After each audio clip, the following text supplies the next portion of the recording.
This is the first part of our lunchtime series focused on the foundations of democracy.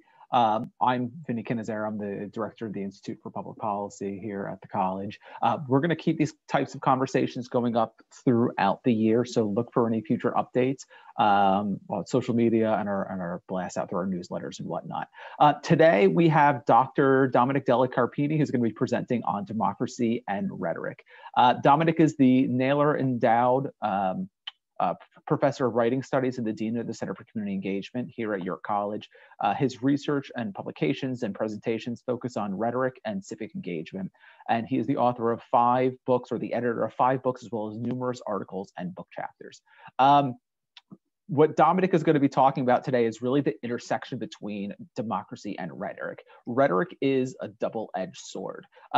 Dr. DelliCarpini will overview ways that the traditions of Western rhetoric are intertwined with democratic processes, illustrating that the rhetorical techniques are designed to enhance productive civic dialogue. He will also be discussing ways that the failure of rhetoric or its misuse can present threats to democracy. He's going to be talking for 15 or 20 minutes, and then we'll have 10 minutes or so for questions and answers. I'm going to be monitoring the chat feature throughout the conversation, so if you think of something, please just drop it in there at any time throughout the webinar, and we will answer everything at the end. And with that, Dominic, I'm going to hand everything over to you. Thank you, Vinny. I appreciate it. And thanks, everybody, for attending. I appreciate your taking time to talk about what I think is a really important topic. I do want to begin today's talk with a story about my own personal relationship with democracy and rhetoric. Recent events in this country have made me reflective about both, and it reminded me how connected the two really are.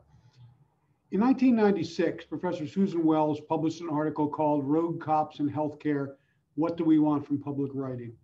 Her article was based on events that took place in Philadelphia almost exactly 30 years ago. So let me begin with her story from that article. It begins like this. On February 24th, 1991, Arthur Colbert, a Temple University criminal justice major, was stopped by 2 Philadelphia police officers as he looked for his date's address.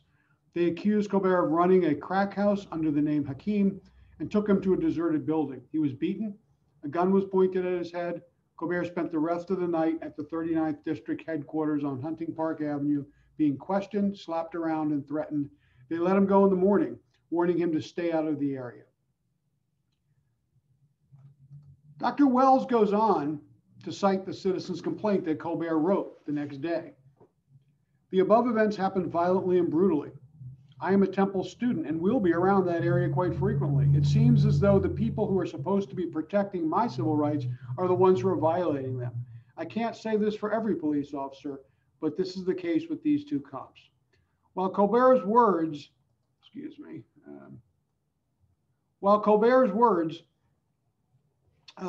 were themselves deeply moving, and while they led to reforms in Philadelphia's police department, I was also moved by the words of a fellow writing teacher, Susan Wells, as she recounted its impact upon her. She wrote this: "As a citizen, I was angry. As a teacher, I was upset that a student had been brutalized. But as a writing teacher, I was triumphant. Colbert had probably learned to write strong narrative in our program.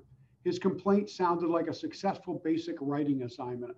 Good sequential order, lots of detail and elaboration, a clear, supportable conclusion. Someone had done good work with this student. And his texts had been efficacious. It had turned around the whole police department and delivered innocent grandmothers from unjust imprisonment and set aside scores of false convictions." I wanted to be that writing teacher, that teacher of rhetoric, the art of persuasion, which is what one definition of rhetoric. There are so many, I can't go into all of them. I wanted to be the teacher who did good work with my students and helped them to develop language in ways that would save them in the challenging moments of their lives. But now I hear more poignantly another part of that article, Dr. Wells' chilling words as he realized the poverty of playing only that role. "I once had stronger hopes than helping my students write good complaints if they were beaten up by cops. We want more for our students than the ability to defend themselves in bureaucratic settings. We're imagining them in a public role, imagining a public space they could enter. We need to build or take part in building such a public sphere." As a new writing professor at the time, reading this article was an inspiration about what it meant to do my job. And I'm certainly not alone in having been inspired by Dr. Wells. But now, post George Floyd, and after the attempted coup on January 6th of this year, I realize how little we have accomplished in the 30 years since the incident she describes took place. It is also something I am mindful of in my role as a professor of writing studies and dean of our Center for Community Engagement. As an educator, it is not enough to help students to defend themselves in bureaucratic settings. We have an obligation to share with both our students and the wider public those things that will help build a better democracy.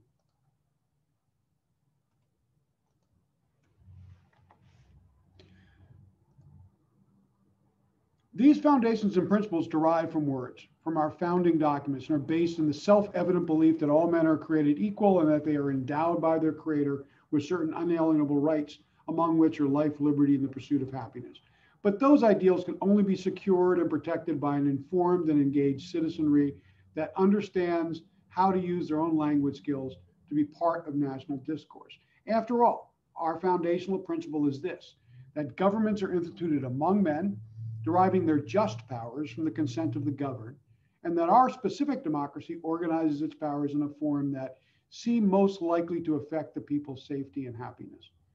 My role in this series is to discuss the ways that rhetoric and its principles can and must undergird our democracy, a democracy that requires citizens who recognize the proper uses as well as the dangers of persuasive language.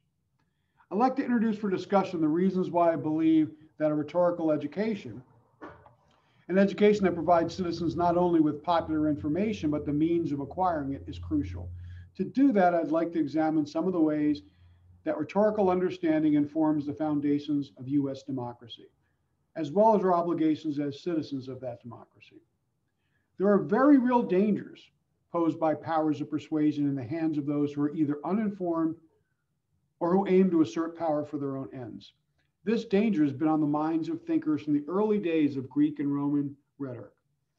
In one of his dialogues, Plato recounts a discussion between Socrates and Gorgias, in which Plato asks whether it is true that when the rhetorician is more persuasive than the physician, then is it not also true that the ignorant speaker is more persuasive with the ignorant audience than he who has knowledge? When Gorgias agrees, Socrates goes on to assert that the same holds in the relation of rhetoric to all other arts. The rhetorician need not know the truth about things. He has only to discover some way of persuading the ignorant that he has more knowledge than those who know. We need not, in a pandemic fueled as much by misinformation as by the virus itself, stretch too far to understand Socrates' concerns. Nor do we need to look very far into history to see how an underinformed, ignorant, or fearful population can be moved by a skilled rhetorician to do undemocratic things. And perhaps to do the most undemocratic thing of all, to put reliance upon an individual leader before reliance upon the foundational principles of democracy. That power must be derived from an informed, educated, and active citizenry, something I'm sure that Dr. McAdams will address in her presentation later this week. Tyrants and dictators of all types have tried and continue to try to restrict access to independent media, to education, and to information. What Plato called the beautiful lie in defining rhetoric, and what recent political scientists have called the big lie, can undermine democracy through corrupt rhetoric. So how does one defend against it? I believe that at least part of the answer is educating our citizenry in the positive uses of rhetoric that are also baked into our system of government. That system was built by those steeped in rhetorical education and who were well aware of the potential for tyranny to take hold. Indeed, the Declaration of Independence begins with a statement to that effect and then proceeds to enact those principles of necessary argument. The authors of the Declaration state that in order to reasonably and justifiably sever political bands with England, a decent respect for the opinions of mankind compel them to submit the facts of the case for the assessment of a candid, that is, critically thinking world. This shot heard around the world was not fired by a gun at Lexington and Concord. It was fired rhetorically from the pens of our founders the following year. Those pens asserted democracy over tyranny. That shot can still be heard if we listen with educated ears. The three branches of our government and its famed checks and balances are built directly from the ways that rhetoric, rightly understood and rightly enacted, is meant to defend and not destroy democratic principles. The three branches of government correspond to the three branches of government. Those three are forensic rhetoric, which is meant to help us analyze, judge, and make solid argument about past actions. Its processes inform the judicial branch of government. Deliberative rhetoric, which is meant to help lawmakers to dialogue productively about future actions, and so to make laws that support our country's ideals. Its processes inform the legislative branch of government. And epideictic or ceremonial rhetoric is used to praise and/or blame and is meant to inspire us to act ethically.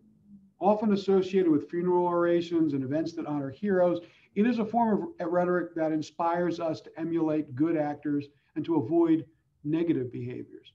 Though this is clearly not the only purpose of the executive branch, epideictic rhetoric does inform what we have come to call the bully pulpit of the executive branch.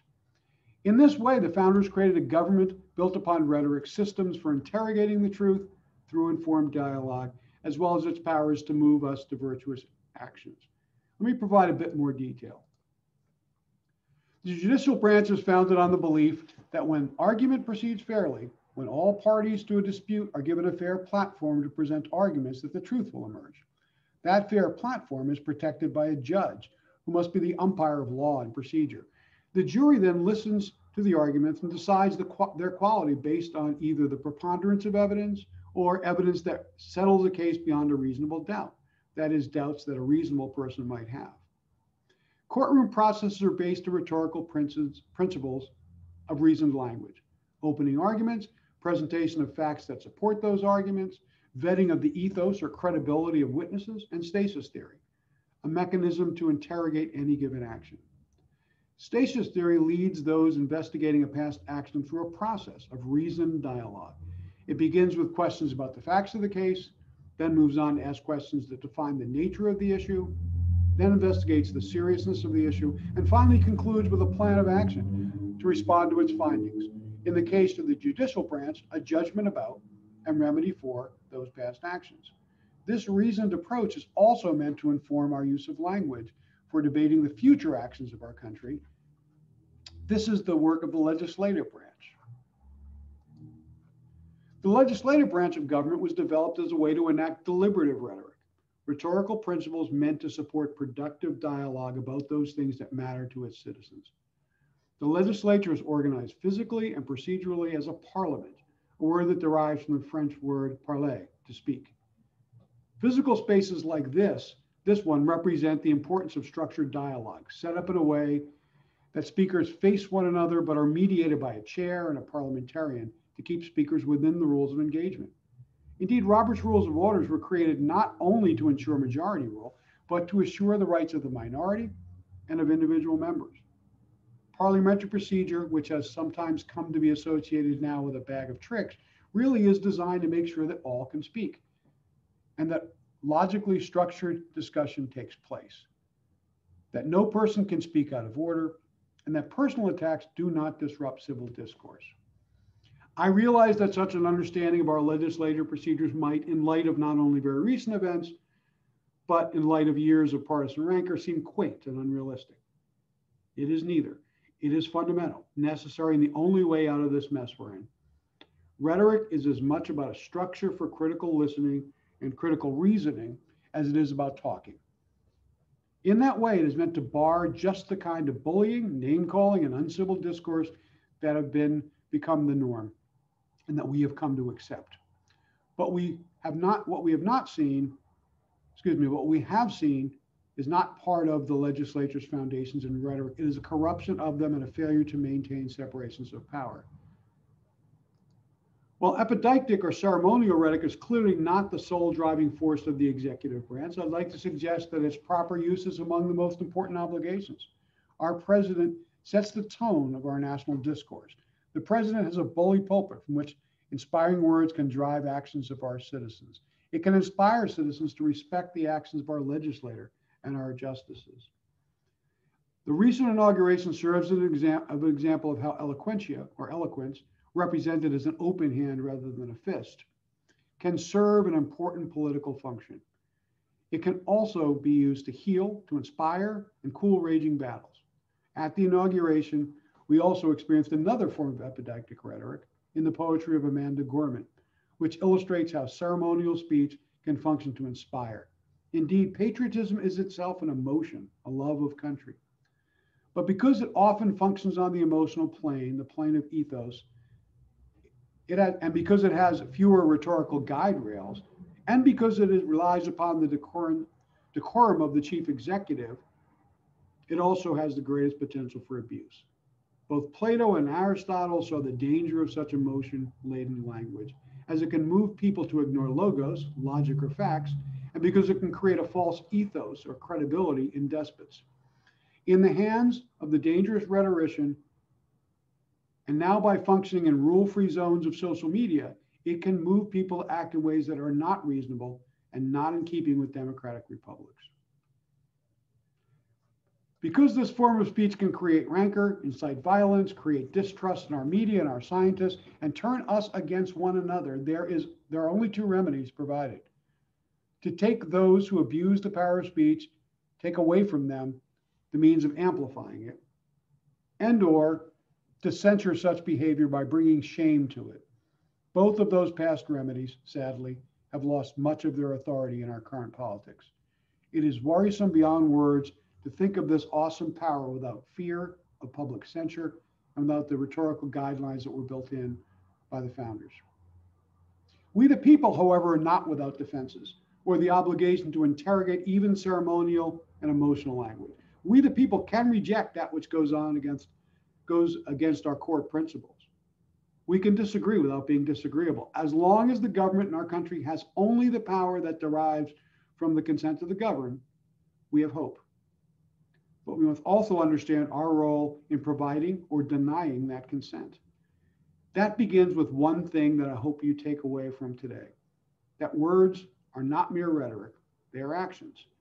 That in turn should suggest to you that the dangers that inaction, complacency, and silence in the face of undemocratic behaviors represent. The failure for the populace to speak out, or our failure to vet reasoned and unreasoned rhetoric, amounts to tacit approval of bad actors and bad actions. We, the people, ultimately are also to be praised or to be blamed based on how we respond to those attempts to take away from us that which the founders left us. And primarily, what they provided is the right to reasoned speech and methods to enact that reasoned speech. They left us a government that follows its own rules of engagement and the right to reject the violence that comes when reasoned and ethical rhetoric fails. Let me close by returning to the specific obligations this imposes upon me and us as teachers of writing and rhetoric. It is our job not just to prepare those in our classrooms for their roles as students and future professionals, but how to use language as citizens of this democracy. It is our job as citizen rhetors to exercise the highest capability of being human, our ability to reason in language. It is our job to teach rhetoric in such a way that prepares students to engage productively in the public sphere. To do that, we must teach not just correct writing and speaking, but how one reasons with others in a public sphere. We should teach our students to be more ashamed by the content of their words and the character they portray than whether their subjects and verbs agree. And there I am quoting Martin Luther King. We should teach that honesty, reason, and attention to facts and the truth are more central than any grammatical rule. And we should be sure that they understand that what the Declaration of Independence called a decent respect for the opinions of mankind is the primary rule of effective communication. If anything will assure that this government of the people, by the people, for the people shall not perish from this earth, it is the capability to use language in those ways. Proper use of the art of persuasion is the foundation of the United States democracy. And it is what we as teachers of writing and rhetoric are obligated to instill in our students. Thank you. I'm happy to address questions and hear your comments via the chat. Thanks, Dominic. That was great. As people are typing out their questions or comments, I had a question for you. As I'm thinking through this, how can someone really parse out if the speaker is just a good rhetorician, or if they actually have good ideals and they are adhering to those foundations of democracy while they're speaking. Because a lot of times when we hear people talk, we say like, yes, that is super convincing, but then upon further thought on it, hopefully we think back and say that was convincing, but there's problems with it. Is there a way to parse it out in real time? Yeah, I mean, I in real time it's difficult, right? I mean, but so it does require reflection. But I would go back to some of the other things that I was talking about during my presentation. There are habits of mind or processes by which one can, including stasis theory, investigate things. So to ask the four stasis questions, what are the facts in this case, right? Are the facts clear? The example of that is, is there a dead body here? Well, yeah, there's a dead body here. Factually, someone is dead. Next question is definition, right? And that is, so what do we call this thing? Do we call it murder? Do we call it self-defense? How are we going to label this thing? The third thing is to actually look at the quality, how important is it, or how to what degree is it a high impact kind of situation. So in this case, is it first degree, second, third, or third degree murder? What does it mean? And finally, what do we do about it? Going through that or other forms of logical progression can get you through the emotions that sometimes are captured in Epideictic rhetoric. I'll use that example with the supposed fraud as well. And I'll start with the facts. Were there instances of voter fraud in this past election? Absolutely, right? There always are. But then when you go further into that, so now let me examine that. You might even ask, is it really fraud, or is it a few instances of mistake, or how many of them are really fraud? Then when you get to the question of degree, that's where it falls apart, right? Everyone said, every court said, there was not voter fraud to any degree that would have influenced the election. And at that point, the whole thing falls apart. I think those kinds of structured ways to look at logic, Vinny, can help even after the fact to pause and reflect on what you heard. That's great. Thank you. Thank you. Do have a question, or a couple of questions now. All right. You said that words are actions. Can you explore this idea more deeply? Do you think conflating words with actions has any downside? It's a real good question, I think. So I'll start with the second part, and that is, no, I don't think there's a downside to this. And here's why. I think it should be included among other kinds of actions. So when a speaker, especially a speaker in government, right, uses language, they are doing something. When we are silenced or we are silent in those kinds of behaviors, we are choosing to do something. So I don't think there's a downside to it. However, and the question, is a little more in depth than that, and a really good question. When I say that words are actions, I mean that we are actually physically making a decision. We are doing something meant to influence someone else. And that's why, I would tell you that any language is rhetorical. It has a purpose, right? It has an attempt to persuade others. And in the realm of politics, it's particularly important because politics is about how people behave in groups. So I can't think of anything that happened in a group of people, meaning two or more, that didn't happen because of an initial use of conversation or use of the language to make that thing happen and bring them together or separate them. So what I mean that words are actions, what I mean is that they are a catalyst action. They are some action that would go forward. The downside, if there is any, Zach, I think is that one does not substitute for the other, right? So just saying something doesn't mean that you've accomplished that which you say. So now I'm going to go back to the need for ethical words that actually do, in fact, are followed up by actions. So I get your question, but I would tell you that the words themselves have to be interrogated as actions. Great. Thank you, Dominic. We have another question. Do you think the very real phenomena of cancel culture and the distrust of liberal values like freedom of speech, viewpoint diversity, and individuality, even among scholars of rhetoric, are a threat to our democracy? Also a really good question. And I think there are so many threats to our democracy that we are seeing. this clearly could be one of them, right? So I think it is an effect rather than a cause, though, Eric. I think in some ways, cancel culture and other kinds of, how we look at freedom of speech and how we define it and all of those are an effect of the poor work we've done as people following rhetoric, following, the proper uses of rhetoric. It arises, like freedom of speech, for example. Freedom of speech has limitations, right? It is, and the limitations on freedom of speech, I think, come from the sense that what we say ought to be vetted by those who listen to it. So that the limitations on freedom of speech are not to the speaker, they are to the listeners, I think. And I think all what we're seeing in this, like, well, I don't want to even hear you, right? I'm going to cancel culture. I don't even want to hear what you have to say, does in fact undermine the liberal project. So I am just as concerned about, I am liberal in politics. I am just as concerned about some of the behaviors that I am seeing among those who share my political bent as those who are on the right. And the reason for that is because I think that we are all exercising what I would call agonistic rhetoric, right? Rhetoric that is meant to use make weapons of words as opposed to actually speak with one another. So absolutely, I think these are true threats to liberal values like freedom of speech and viewpoint diversity.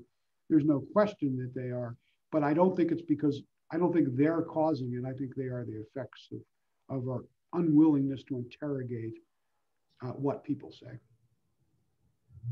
Great. I don't have any more questions. If anybody has another question, we only have maybe 2 or 3 minutes left.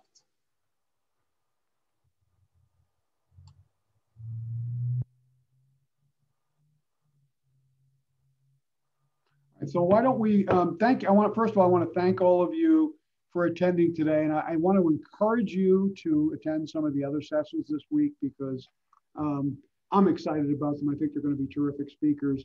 Tomorrow, we'll be hearing from Dr. Randy Shedlovsky-Shoemaker, who's trained as a social psychologist. She'll be speaking about democracy and the protection of our ego.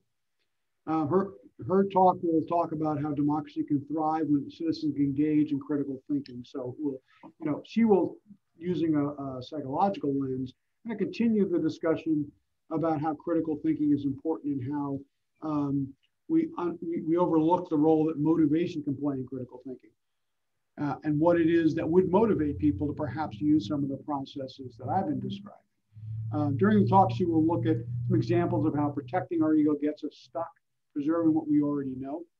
We've seen much of that, I think, in current actions, while resisting change in light of new information, and ideas. And so again, tomorrow at 12:15.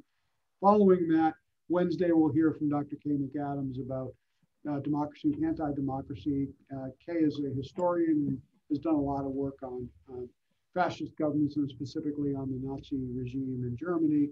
And we will end with Vinny, who will be telling us a little bit about democracy and policy and power, talking about how power and democracy interact with one another. So I hope you will join us for some of these other presentations as well. Thank you.